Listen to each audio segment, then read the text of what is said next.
बिस्मिल्लाहिर्रहमानिर्रहीम। अस्सलाम वालेकुम। मैं हूं शेजीउल्लाह फिरासत। आप देख रहे हैं नेशनल और इंटरनेशनल न्यूज़ पर मुश्तमिल 4 टीवी का खुसूसी खबरनामा दुनिया भर से, यानी खबरें आपकी नजर से। सबसे पहले हेडलाइन। ईरान इराक जलजले में मरने वालों की तादाद 400 से ज्यादा हो गई। बड़े पैमाने पर इमदादी सरगर्मियां जारी।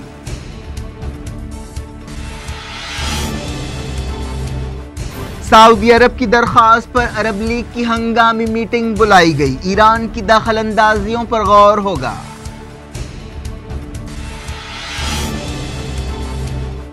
मिडल ईस्ट बहरानों के बीच इजिप्ट के वजीर खारिजा ने अरब मुल्कों का दौरा शुरू किया। क्या काहिरा की पॉलिसियां बदल रही हैं?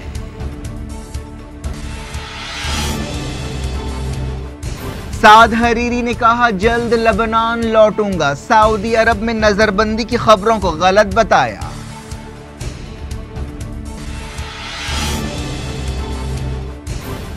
सऊदी अरब में साद हरीरी आजाद नहीं है। सदर मिशेल ऑन ने इल्जाम दोहराया। लेबनान के ईसाई लीडर सऊदी ओहदेदारों से बातचीत के लिए रियाद पहुंचे।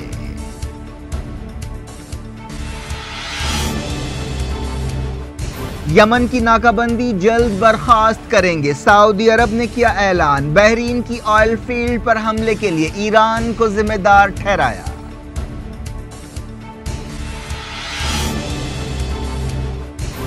मनीला में मोदी ट्रंप मुलाकात। हिंदुस्तान और अमेरिका एशिया के मुस्तकबिल के लिए मिलकर काम करेंगे।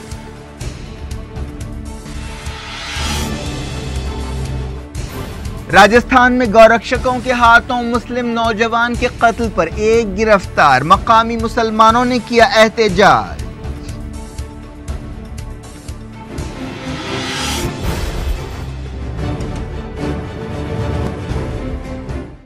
हेडलाइंस आपने देखी। खबरों की तफसील। सबसे पहले बात करते हैं मिडिल ईस्ट में आने वाले जलजले की। ईरान इराक सरहद पर ताकतवर जलजले से जाँ बहक होने वालों की तादाद 400 से ज्यादा हो गई है। ज्यादातर हलाकतें ईरान में हुई। इस जलजले की शिद्दत 7.3 बताई गई। जलजला इतवार की रात मकामी वक्त के मुताबिक तकरीबन 9:18 पर आया। इस जलजले का मरकज इराक के कुर्दिस्तान इलाके के हलबजा से 32 किलोमीटर दूर पाया गया। सबसे ज्यादा मुतासर होने वाला इलाका ईरान का किरमानशाह सूबा रहा। खासतौर पर सरकोल जहाब टाउन बहुत मुतासिर हुआ। ईरान के नेशनल डिजास्टर मैनेजमेंट ने 350 से ज्यादा हलाकतों की तस्दीक की। यह भी बताया गया कि 6000 के करीब लोग जख्मी हुए। जलजले के साथ ही किरमानशाह सूबे में बिजली चली गई। ईरान के कई दूसरे मकामात पर भी जलजले के झटके महसूस किए गए। जलजले के बाद ईरान के सुप्रीम लीडर सैयद अली खामनाई ने एक बयान जारी करते हुए कई इदारों से कहा कि वो फौरी मुतासरा लोगों की मदद करें। खामनाई ने ईरान की फौज से कहा कि वो मलबा हटाने के कामों में मदद करें और जख्मियों को हॉस्पिटल्स पहुंचाएं। सदर हसन रूहानी ने फोन पर वजीर दाखिला अब्दुर्रज़्ज़ाक रहमानी फजली से बातचीत की और तफसीलात हासिल की। किरमानशाह में 3 दिन के शोक का ऐलान किया गया। ईरान के कई सूबे जलजले से मुतासिर हुए, जिनमें Kurdistan, Khuzestan, Hamadan, West Azerbaijan, East Azerbaijan, Lorestan, Qazvin, Zanjan और खुम शामिल है। जलजला कई दूसरे मुल्कों में भी महसूस किया गया, जिनमें Saudi Arab, Turkey, Kuwait, Armenia, Jordan, Lebanon, Qatar, Bahrain और पाकिस्तान भी शामिल है। लेकिन हलाकतें सिर्फ ईरान और इराक में हुई। सदर रूहानी ने किरमानशाह सूबे का दौरा किया और इमदादी सरगर्मियों का जायजा लिया। ईरान के वजीर सेहत और वजीर दाखिला भी फौरी मकाम पर पहुंच गए। बड़े पैमाने पर इमदादी सरगर्मियां जारी हैं। हॉस्पिटल्स में अलर्ट है। हजारों लोग जख्मियों को खून देने के लिए हॉस्पिटल्स पहुंचे। इराक से मिलने वाली खबरों में कम से कम 11 लोगों के हलाक होने की तस्दीक की गई और कहा गया कि 130 से ज्यादा जख्मी हुए। इराक में सबसे ज्यादा मुतासरा सुलेमानिया का दरबंदी खान टाउन है। ये एक कुर्द शहर है। ईरानी मीडिया में ओहदेदारों के हवाले से कहा गया कि मरने वालों की तादाद और ज्यादा हो सकती है। ईरान जलजलों की एक तारीख रखता है। 2003 में ईरान का तारीखी शहर बम 6.6 शिद्दत के एक जलजले से तबाह हो गया था, जिससे 26,000 लोग हलाक हुए। तुर्की ने जलजले से मुतासरा इराक में इमदादी सरगर्मियों के लिए 20 टीमें रवाना की हैं। जलजले के बाद वक्फे से झटके महसूस किए गए, जिससे मुतासरा इलाकों में लोगों ने रात खुले आसमान के नीचे गुजारी। जलजले के साथ ही लोग दहशत के मारे अपने घरों से बाहर निकल पड़े। इराक के मुक़द्दस शहर करबला और नजफ में भी जलजले के झटके महसूस किए गए, जहाँ पर अरबईन के लिए 1 करोड़ से ज़्यादा ज़ायरीन जमा थे। इराक के कुर्दिस्तान इलाके में जलजले से कई इमारतें गिर गईं। इसराइल में भी जलजले के झटके महसूस किए गए। वज़ीर-ए-आज़म नरेंद्र मोदी ने ईरान इराक सरहद पर ज़लज़ले पर अफसोस का इजहार किया। उन्होंने ट्विटर पर कहा कि मेरी हमदर्दियां उन लोगों के साथ हैं जिन्होंने ज़लज़ले में अपने प्यारों को खो दिया है। अब बात करते हैं मिडल ईस्ट के बहरानों की। लेबनान के वजीर आजम की हैसियत से इस्तीफा देने वाले साद हरीरी ने कहा कि वो जल्द मुल्क वापस लौटेंगे और बाकायदा तौर पर अपना इस्तीफा पेश करेंगे। पिछले हफ्ते रियाद से इस्तीफे का ऐलान करने वाले साद हरीरी ने कहा कि वो उसी सूरत में अपना इस्तीफा वापस लेंगे जब हिजबुल्लाह खित्ते के बहरानों से दूर रहने की लेबनान की पॉलिसी की इज्जत करेगा। साद हरीरी ने इन खबरों को रद्द कर दिया कि सऊदी अरब में उन्हें नजरबंद रखा गया है। उन्होंने उनके इस्तीफे के लिए ईरान की तायद रखने वाली हिजबुल्लाह तहरीक को जिम्मेदार ठहराया। साद हरीरी ने एक जज्बाती टीवी इंटरव्यू में कहा कि मैं एक सियासी पार्टी की हैसियत से हिजबुल्लाह के खिलाफ नहीं हूं, लेकिन हिजबुल्लाह को लेबनान की तबाही की वजह नहीं बनना चाहिए। साद हरीरी ने 4 नवंबर को रियाद से अपने इस्तीफे का ऐलान किया था और कहा था कि उनकी जान को खतरा है। एक टीवी चैनल फ्यूचर टीवी से बातचीत करते हुए उन्होंने कहा कि इस्तीफे का फैसला उनका अपना था और इसका मकसद लेबनान को अच्छाई के लिए हिला देना था ताकि मुल्क की तवज्जो उन खतरों की तरफ हो सके जिनका मुल्क को सामना है। साद हरीरी ने कहा कि सऊदी अरब के शाह सलमान ने उनके साथ किसी बेटे की तरह का सलूक किया। उन्होंने यह भी कहा कि वो क्राउन प्रिंस मोहम्मद बिन सलमान की बड़ी इज्जत करते हैं। साद हरीरी ने कहा कि लेबनान का इस्तेहकाम शाह सलमान और क्राउन प्रिंस दोनों के लिए अहम है। उन्होंने दावा किया कि सऊदी अरब ने इसराइल के साथ 2006 की जंग के बाद किसी भी मुल्क से ज्यादा लेबनान की मदद की थी। उन्होंने ये बात दोहराई कि ईरान को अरब मुल्कों के मामलात में दखलंदाजी बंद कर देनी चाहिए। उन्होंने सीरिया के साथ ताल्लुकात बेहतर बनाने की भी मुखालिफत की। साद हरीरी ने कहा कि लेबनान एक छोटा मुल्क है और उसे गैर जानिबदार रहना चाहिए। साद हरीरी ने यह बात मानी कि हिजबुल्लाह के साथ हुकूमत बनाने के बाद उनकी मकबूलियत कम हुई। उन्होंने इस बात को भी गलत बताया कि सऊदी अरब में करप्शन के खिलाफ हालिया क्रैकडाउन से उनका कोई ताल्लुक है। उन्होंने कहा कि उन्हें अपनी ज़िंदगी की फ़िक्र नहीं है, उन्हें सिर्फ ये फ़िक्र है कि लेबनान महफूज रहे। हरीरी ने यह बात मानी कि सऊदी अरब से इस्तीफे का ऐलान पूरी तरह से मुनासिब नहीं था।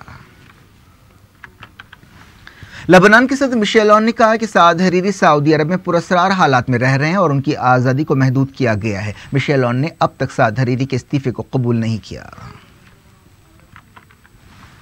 ईरान ने कहा है कि उसे उम्मीद है कि साद हरीरी सऊदी अरब से लेबनान वापस होंगे और मुल्क में आम हालात की बहाली में मदद करेंगे। वज़ारत ख़ारिजा के तर्जुमान बैराम कासमी ने प्रेस ब्रीफिंग के दौरान ये बात कही। उन्होंने कहा कि ईरान को हरीरी के इस्तीफे पर शुबहात हैं, लेकिन उसे उम्मीद है कि हरीरी लेबनान वापस आएंगे। कासमी ने कहा कि ये लेबनान के अंदरूनी मामलात हैं, लेकिन ईरान अरब मुल्क में सिक्योरिटी और इस्तेहकाम चाहता है। खबर है कि लेबनान के काहम ईसाई रहनुमा सऊदी अरब का दौरा कर रहे हैं। बताया गया कि कार्डिनल बिशार एल राय सऊदी ओहदेदारों से मुलाकात के लिए रियाद पहुंचे। वो लेबनान के बहरान के बारे में बातचीत करेंगे। एक रिपोर्ट में कहा गया कि साद हरीरी ने एक बार फिर सऊदी अरब के शाह सलमान से मुलाकात की। इस मुलाकात के बारे में ज्यादा तफसीलात नहीं बताई गई। बरतानिया के वजीर ख़ारजा बोरिस जॉनसन ने साद हरीरी से कहा कि वो फौरी लेबनान वापस हो जाएं। इजिप्ट के वज़ीर ख़ारजा सामी शुक्री 6 अरब मुल्कों के दौरे पर रवाना हुए हैं। बताया गया कि इस दौरे का मकसद खित्ते में तनाव कम करना है। इस दौरे से ये मालूम होगा कि मौजूदा बहरानों में इजिप्ट कहाँ खड़ा है। ये दौरा एक ऐसे वक्त हो रहा है जब लेबनान और दूसरे मामलात पर सऊदी अरब और ईरान के दरमियान तनाव काफ़ी बढ़ा हुआ है। इजिप्ट के वज़ीर ख़ारजा ने अपने दौरे की शुरुआत जॉर्डन से की। उन्होंने अम्मान में शाह अब्दुल्ला और वज़ीर ख़ारजा ऐमन सफ़ावी से मुलाकात की। सामी शुक्री इस दौरे के दौरान सऊदी अरब, यूएई, कुवैत, बहरीन और ओमान जाएंगे। समझा जा रहा है कि इजिप्ट के वज़ीर ख़ारजा सदर अब्दुल फ़त्ताह अल सीसी का एक पैगाम इन मुल्कों के लीडर्स तक पहुंचाएंगे। हाल ही में इजिप्ट से ऐसे बयानात आए हैं जिनसे पता चलता है कि इजिप्ट मौजूदा हालात में अपने रवायती इत्तेहादी सऊदी अरब के साथ नहीं खड़ा है। हाल ही में सदर सीसी ने कहा था कि वो खित्ते में एक और जंग के खिलाफ हैं। उन्होंने ये भी कहा था कि वो ईरान की तायद रखने वाली हिजबुल्लाह के खिलाफ कोई कार्रवाई नहीं करेंगे। लेबनान के बारे में सीसी की नुक्ते नज़र से इस बारे में सवालात पैदा हो गए हैं कि वो कहाँ खड़े हैं। सऊदी अरब और उसके इत्तेहादियों ने ईरान पर इल्ज़ाम लगाया है कि उसने बहरीन में एक ऑयल पाइपलाइन पर हमला किया। बहरीन की हुकूमत ने इसे खित्ते का इस्तेहकाम मुतासर करने के लिए ईरान की तरफ से की गई दहशतगर्दी की बुज़दिलाना कार्रवाई करार दिया। सऊदी अरब ने बहरीन में इस हमले के बाद अपनी तेल तनसीबात पर सिक्योरिटी बढ़ा दी। OIC और GCC के अलावा UAE, कुवैत, अम्मान और इजिप्ट ने बहरीन में पाइपलाइन धमाके की मजम्मत की। बहरीन के वज़ीर दाखिला शेख राशिद बिन अब्दुल्ला अल खलीफा ने एक बयान में कहा कि यह हमला ईरान की मदद से किया गया। सऊदी अरब ने कहा कि यमन की नाकाबंदी जल्द उठा दी जाएगी। यूनाइटेड नेशंस में सऊदी अरब के मिशन ने एक बयान में कहा कि इस सिलसिले में 24 घंटों के अंदर कुछ कदम उठाए जाएंगे। हाल ही में यमन से रियाद पर हमले के बाद सऊदी अरब ने यमन की ज़मीनी, हवाई और समंदरी नाकाबंदी कर दी थी। सऊदी अरब ने कहा था कि अल हूसियों को ईरान से हथियार हासिल करने से रोकने के लिए यह नाकाबंदी की गई है।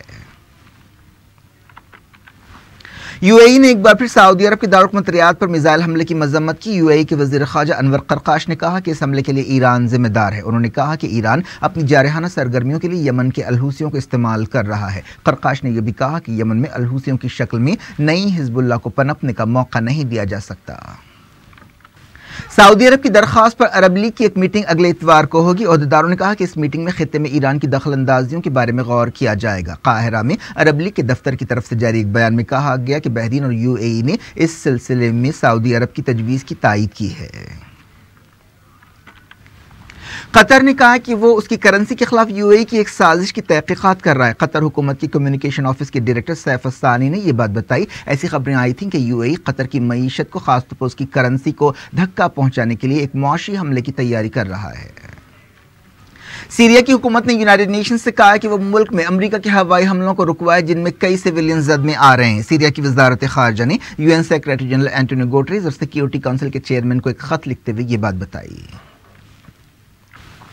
एमनेस्टी इंटरनेशनल ने सीरिया की हुकूमत पर इंसानियत के खिलाफ जराइम का इल्ज़ाम लगाया। एमनेस्टी ने एक रिपोर्ट जारी की जिसमें सीरिया में होने वाले 4 समझौतों का तज्जिया किया गया। इस रिपोर्ट में कहा गया कि सीरिया में बाज़ इलाकों में नाकाबंदी, गैर कानूनी हलाकतों और ज़बरदस्ती लोगों को बेघर करने से इंसानियत के खिलाफ जराइम हो रहे हैं।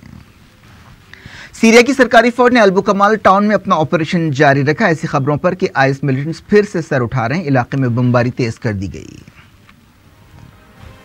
दुनिया भर से वक्त हो गया छोटे से ब्रेक के बाद कुछ और खबरों के साथ आपकी खिदमत में दोबारा हाजिर होंगे। उम्मीद है ब्रेक के उस पार भी हमारा आपका राब्ता बना रहेगा।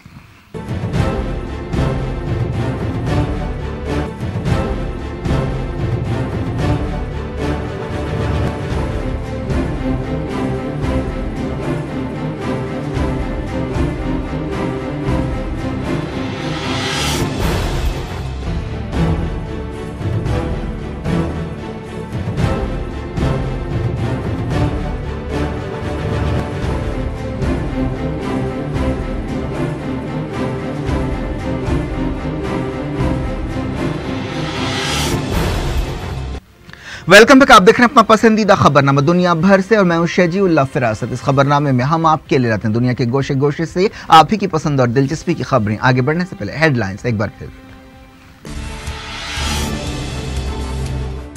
ईरान इराक जलजले में मरने वालों की तादाद 400 से ज्यादा हो गई। बड़े पैमाने पर इमदादी सरगर्मियां जारी।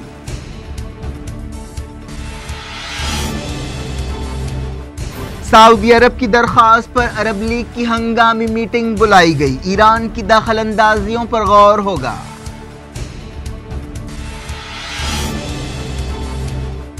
मिडल ईस्ट बहरानों के बीच इजिप्ट के वजीर खारिजा ने अरब मुल्कों का दौरा शुरू किया। क्या काहिरा की पॉलिसियां बदल रही हैं?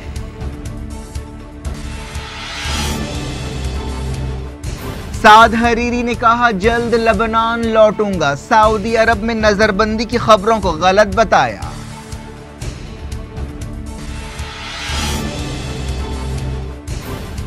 सऊदी अरब में साद हरीरी आजाद नहीं है। सदर मिशेल ऑन ने इल्जाम दोहराया। लेबनान के ईसाई लीडर सऊदी ओहदेदारों से बातचीत के लिए रियाद पहुंचे।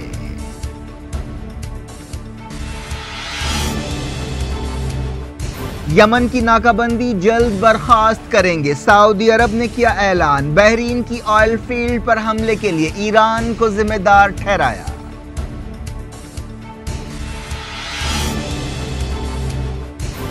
मनीला में मोदी ट्रंप मुलाकात। हिंदुस्तान और अमेरिका एशिया के मुस्तकबिल के लिए मिलकर काम करेंगे।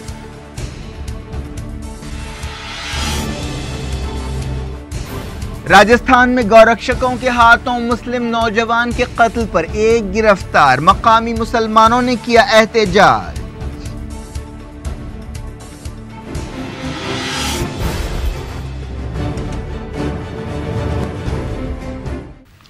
डायरेक्ट इंटरनेशनल न्यूज के सिलसिले को ईरान के न्यूक्लियर इदारे के चीफ अली अकबर सालिही ने कहा कि अगर 2015 के समझौते को तोड़ा गया तो ईरान भी ऐसे कदम उठाएगा जिससे समझौते के दूसरे फरीक हैरान रह जाएंगे। एक प्रोग्राम से खिताब करते हुए सालिही ने कहा कि वो उम्मीद करते हैं कि इस समझौते को बरकरार रखा जाएगा, लेकिन अगर उसे तोड़ा गया तो हम मुनासिब कदम उठाएंगे।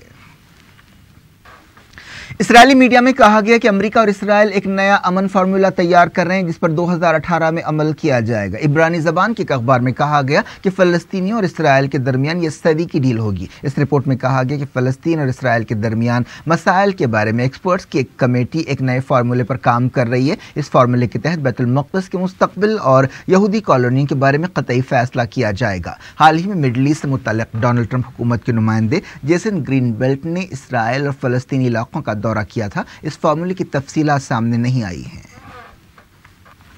एक ऐसे वक्त जब अमेरिका के सदर डोनाल्ड ट्रंप एशिया के दौरे पर हैं, वाशिंगटन ने कोरिया के करीब अपनी फौजी ताकत का मुजाहरा किया। अमेरिका का एक जंगी जहाज USS रोनाल्ड रेगन जापान के समंदर के करीब पहुंचा और जंगी मशकों में हिस्सा लिया। वज़ीर आज़म नरेंद्र मोदी और अमेरिका के सदर डोनाल्ड ट्रंप ने मनीला में मुलाकात करते हुए डिफेंस, सिक्योरिटी और दूसरे मसाइल पर बातचीत की। दोनों लीडर्स ने आसियान समिट के मौके पर मुलाकात की। मोदी ने इस मौके पर ट्रंप से कहा कि दोनों मुल्क आपसी ताल्लुकात से आगे बढ़ते हुए एशिया के मुस्तकबिल के लिए मिलकर काम कर सकते हैं। मोदी ने ट्रंप को यकीन दिलाया कि वो अमेरिका और दुनिया की उम्मीदों पर पूरा उतरने की कोशिश करेंगे। उन्होंने हिंदुस्तान के ताल्लुक से अच्छी बातें करने पर ट्रंप का शुक्रिया अदा किया। मोदी ने कहा कि जब कभी ट्रंप को हिंदुस्तान के बारे में बोलने का मौका मिला उन्होंने बहुत अच्छा बोला है। उन्होंने हिंदुस्तान के ताल्लुक से उम्मीदें जताई हैं। उन्होंने कहा कि मैं यकीन दिलाता हूं कि दुनिया को हमसे जो उम्मीद है, अमेरिका को जो उम्मीद है, उसे हम पूरी करने की कोशिश करेंगे और करते रहेंगे। मोदी 3 दिन के दौरे पर इतवार को मनीला पहुंचे। वो 15वीं इंडिया आसियान समिट और 12वीं ईस्ट एशिया समिट में हिस्सा ले रहे हैं। ट्रंप ने इस मौके पर मोदी को एक दोस्त करार दिया। उन्होंने कहा कि वज़ीर आज़म मोदी को यहाँ देखते हुए बहुत खुशी हो रही है। हिंदुस्तान से बहुत अच्छी खबरें आ रही हैं, इसीलिए मैं उन्हें मुबारकबाद देता हूँ। मोदी और ट्रंप की मुलाकात एक ऐसे वक्त हुई जब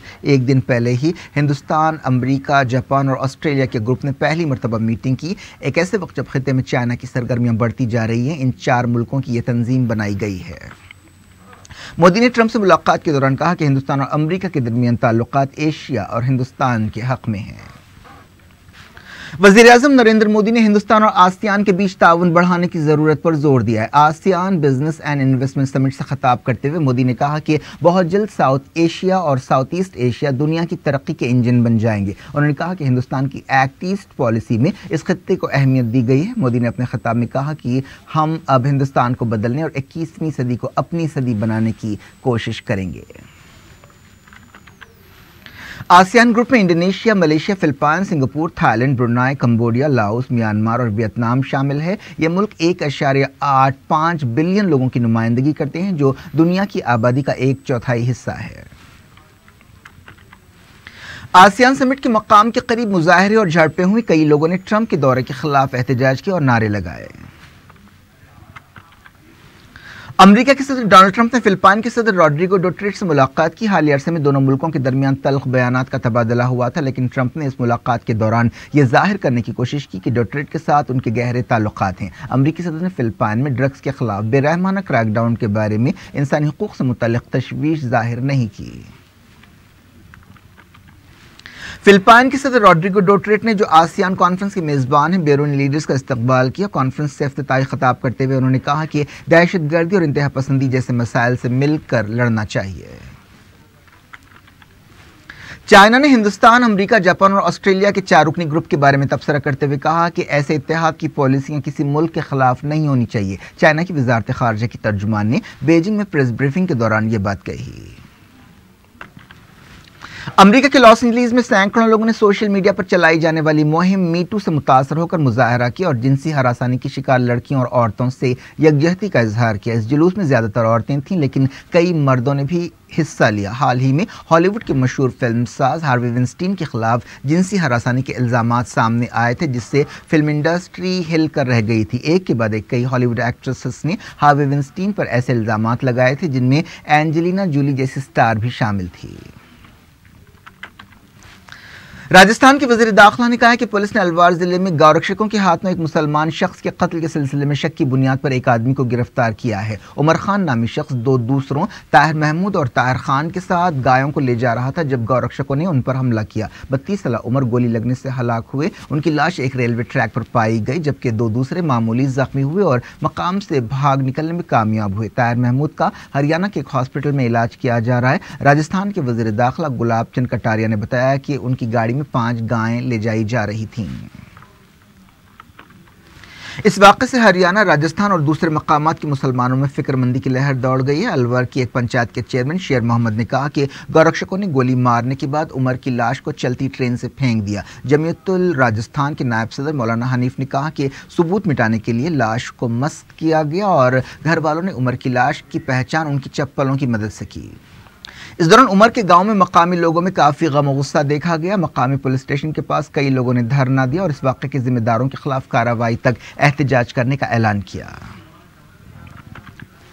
मजलिस इत्तेहादुल मुस्लिमीन के सदर और हैदराबाद के रुकन पार्लियामेंट असदुद्दीन ओवैसी ने गौरक्षकों के हमले में उमर खान की हलाकत की मजम्मत की। उन्होंने कहा कि संघ परिवार को यह बात समझनी चाहिए कि इंसान की जाए गाय से कीमती है। कई अपोजिशन लीडर्स ने भी इस कत्ल की मजम्मत की। जो वाक़या अलवर में हुआ, जिसमें एक शख्स की मौत हुई गन शॉट वुंड से और फिर उसकी लाश को रेल की पटरियों पर डाल दिया गया, एक शख्स जख्मी है और एक शख्स मिसिंग है। अगर ये वाक़या एलिजली, अगर जिसको कहा जा रहा है कि गौरक्षक ने किया, तो ये हाईली कंडेमनेबल है, क्योंकि ये 37वां वाक़या है इस साल में जो गौरक्षकों ने किया। This is nothing but a facade is happening over here, very innocent people are being killed, are being assaulted. So this is totally uncalled for and I highly condemn such incidents.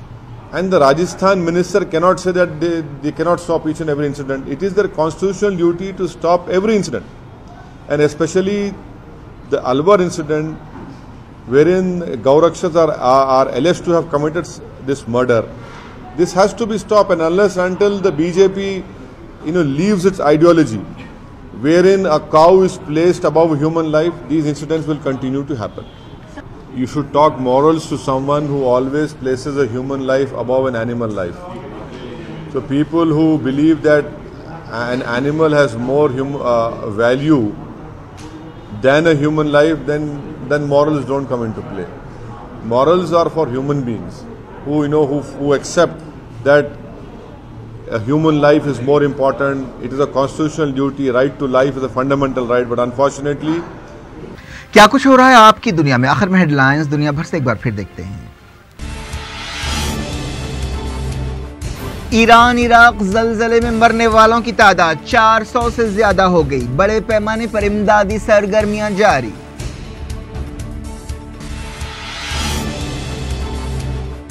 Saudi अरब की दरख्वास्त पर अरब league की हंगामी meeting बुलाई गई। Iran की दखलंदाजियों पर गौर होगा।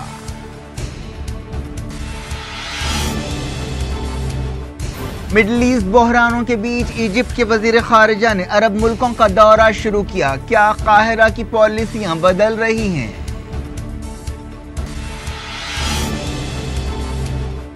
साद हरीरी ने कहा जल्द लेबनान लौटूंगा। सऊदी अरब में नजरबंदी की खबरों को गलत बताया।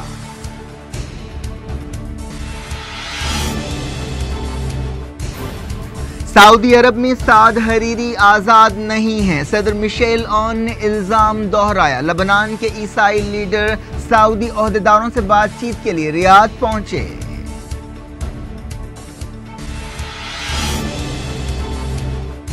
यमन की नाकाबंदी जल्द बर्खास्त करेंगे। सऊदी अरब ने किया ऐलान। बहरीन की ऑयल फील्ड पर हमले के लिए ईरान को जिम्मेदार ठहराया।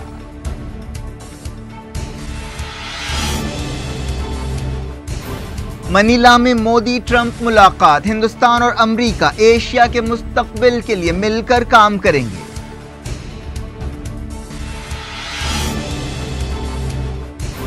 राजस्थान में गौरक्षकों के हाथों मुस्लिम नौजवान के कत्ल पर एक गिरफ्तार। मकामी मुसलमानों ने किया एहतजाज।